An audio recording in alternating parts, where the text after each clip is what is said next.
ગુજરાતમાં કાંઈ ચૂંટણી આવવાની છે હમણાં? કેમ એમ પૂછે? હા, મોદી સાહેબ દેખાવા માંડ્યા ગુજરાતમાં એટલે કહું છું. એ તારી વાત સાચી હો.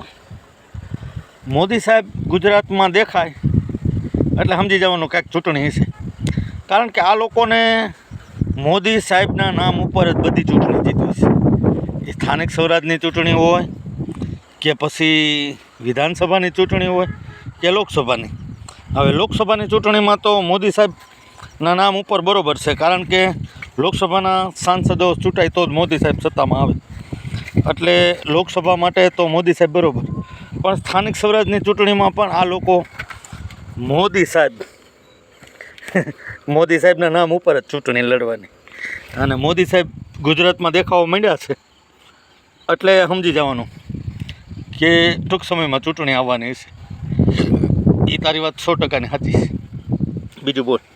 બીજું શું બોલે? પણ આમ આદમી પાર્ટી કેમ? હવે આમાં એવું છે કે આ વખતે આમ આદમી પાર્ટી છે ને કાઠું કાઢે એવું બીજેપી વાળાને લાગે છે.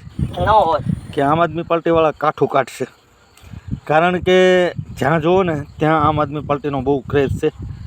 અને સોશિયલ મીડિયામાં પણ તમે જુઓ આમ આદમી પાર્ટીના વિડીયો કેટલા બધા વાયરલ થાય છે. તમે બીજેપીનો વિરોધ કરો છો એવું નહીં ભાઈ, આપણે બીજેપીના વિરોધી નથી. કોઈ પાર્ટી અરે કાંઈ લેના દેના નહીં. અમારે તો લોકો શું પસંદ કરે છે એ જોવાનું હોય. જે લોકો પસંદ કરતા હોય એ અમે પીરસવી, અને એમાં અમને વ્યૂ મળતા હોય, એમાં અમને કોમેન્ટ મળતી હોય, એ અમારે પીરસવાનું હોય લોકોને.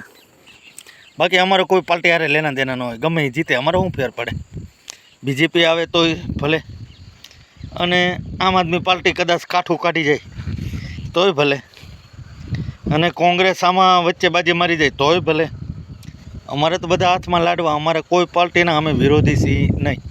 એક વસ્તુ લખી રાખજો કે સોશિયલ મીડિયાવાળા હોય કે આ જે કાંઈ યુટ્યુબના ન્યૂઝ ચેનલવાળા છે, યુટ્યુબમાં ન્યૂઝ ચેનલો ચલાવે, એ બધા લોકો શું કામ આમ આદમી પાર્ટીના ન્યૂઝ શું કામ બતાવે છે, આમ આદમી પાર્ટીની સ્ટોરી શું કામ કરે છે, આવા ઘણા પ્રશ્નો પૂછે.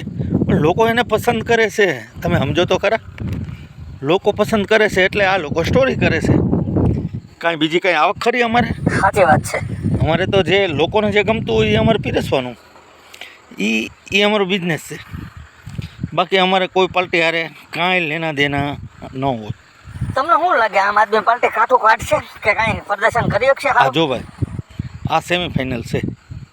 સ્થાનિક સ્વરાજની ચૂંટણીમાં જો આમ આદમી પાર્ટીવાળા કાઠું કાઢે તો 2027માં કઠણ આવી જાય. હવે આમ આદમી પાર્ટીનું સંગઠન કેવું છે, કેટલું મજબૂત છે, સંગઠન માટે એણે કેવું કામ કર્યું છે, એ બધાનો રિપોર્ટ આ આવતી 26 તારીખે જેથી મતદાન થાય ને 28 તારીખે રિઝલ્ટ આવે તેથી એનો આવી જશે કે આમ આદમી પાર્ટીવાળાએ કેટલી મહેનત કરી છે. હવે એ રિપોર્ટ આવ્યા પછી 2027ની ચૂંટણીનો આખો રિપોર્ટ કાર્ડ તૈયાર થશે કે 2027માં શું થશે. જો આમ આદમી પાર્ટીનું સંગઠન મજબૂત થયું અને જો સ્થાનિક સ્વરાજની ચૂંટણીમાં એ લોકો કાઠું કાઢી જાય તો 2027માં સમજાય છે ને એવું થઈ જાય. જય માતાજી, જય હિન્દ. વિડીયો કેવો લાગ્યો કોમેન્ટ કરજો, અને ચેનલને સબસ્ક્રાઈબ કરવાનું ન ભૂલતા. જય હિન્દ, જય માતાજી.